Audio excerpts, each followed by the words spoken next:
পৃথিবীর গভীর থেকে যখন মাটি কেঁপে ওঠে আমরা বলি ভূমিকম্প। কিন্তু সব কম্পনই কি প্রকৃতির, নাকি কিছু কম্পনের আড়ালে লুকিয়ে আছে আরো ভয়ঙ্কর কোনো রহস্য? ছোট বড় সব ভূমিকম্পই একটি বার্তা। সম্প্রতি ইরানে এক মাসে রেকর্ড করা হয়েছে 507টি ভূমিকম্প। আগের মাসের তুলনায় এটি 13.7% কম হলেও ঘটনাটি সহজভাবে নেওয়া যাচ্ছে না, বিশেষ করে যখন জানা যাচ্ছে ভূমিকম্পের ঢেউয়ের আড়ালে গোপন পারমাণবিক পরীক্ষা লুকিয়ে থাকতে পারে।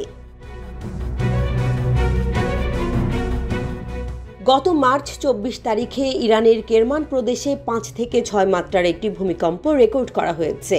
পুরো দেশে 447টি ভূমিকম্প ছিল 3 মাত্রার নিচে, 52টি ছিল 3 থেকে 4 মাত্রার মধ্যে এবং 7টি ভূমিকম্প ছিল 4 থেকে 5 মাত্রার মধ্যে।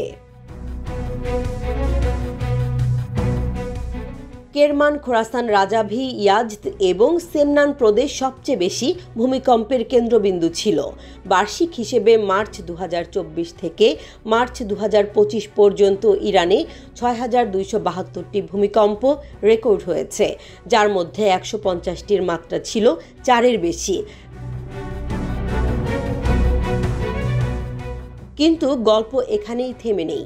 মার্কিন যুক্তরাষ্ট্রের লস আলামোস ন্যাশনাল ল্যাবরেটরির গবেষক জোশুয়া কারমাইকেল এবং তার সহকর্মীরা নতুন একটি গবেষণায় দেখিয়েছেন ভূমিকম্পের ঢেউয়ের মধ্যে পারমাণবিক বিস্ফোরণের সংকেত সহজেই চাপা পড়তে পারে। তাদের গবেষণায় দেখা গেছে কোনো ভূমিকম্পের 100 সেকেন্ডের মধ্যে এবং 250 কিলোমিটারের মধ্যে সংগঠিত কোনো বিস্ফোরণের সংকেত ডিটেক্টরে ধরার সম্ভাবনা মাত্র 37%, অথচ সাধারণ অবস্থায় এটি 97%। এটি 2012 সালের পূর্ববর্তী একটি প্রতিবেদনের সাথে সাংঘর্ষিক, যেখানে বলা হয়েছিল ভূমিকম্প কোনো বিস্ফোরণের সংকেত ঢেকে ফেলতে পারে না। কিন্তু কারমাইকেলের গবেষণা বলছে ভূমিকম্পের সঙ্গে মিশে গেলে বিস্ফোরণের সংকেত শনাক্ত করা অনেক বেশি কঠিন হয়ে পড়ে। বিশেষ করে উত্তর কোরিয়ার মতো দেশগুলোতে, যেখানে গত 20 বছরে 6টি পারমাণবিক পরীক্ষা হয়েছে। এই মাস্কিং পদ্ধতি গোপন কার্যকলাপ আরও কঠিন করে তুলছে। কারমাইকেল আরও সতর্ক করেছেন, ভূমিকম্পের ঝাঁক বা আফটার শক সিকোয়েন্সের সময়ও বহু ছোট ছোট কম্পন হয়, যেগুলোর অনেকটাই আমরা গণনায় ধরতে পারি না। এর মানে হলো আমরা হয়তো অনেক কম্পন বা বিস্ফোরণ হিসেবেই আনছি না। তবে শুধু ভূমিকম্প বা কম্পন পর্যবেক্ষণই যথেষ্ট নয়।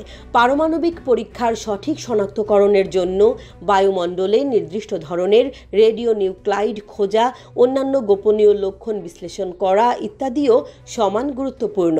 ইরানের মতো সিসমিক অঞ্চলে যেখানে প্রাকৃতিক কম্পন খুবই স্বাভাবিক, সেখানে এই ধরনের গোপন কার্যক্রম পরিচালনা করা তুলনামূলকভাবে সহজ হতে পারে, এমনই ইঙ্গিত দিচ্ছে সাম্প্রতিক গবেষণা।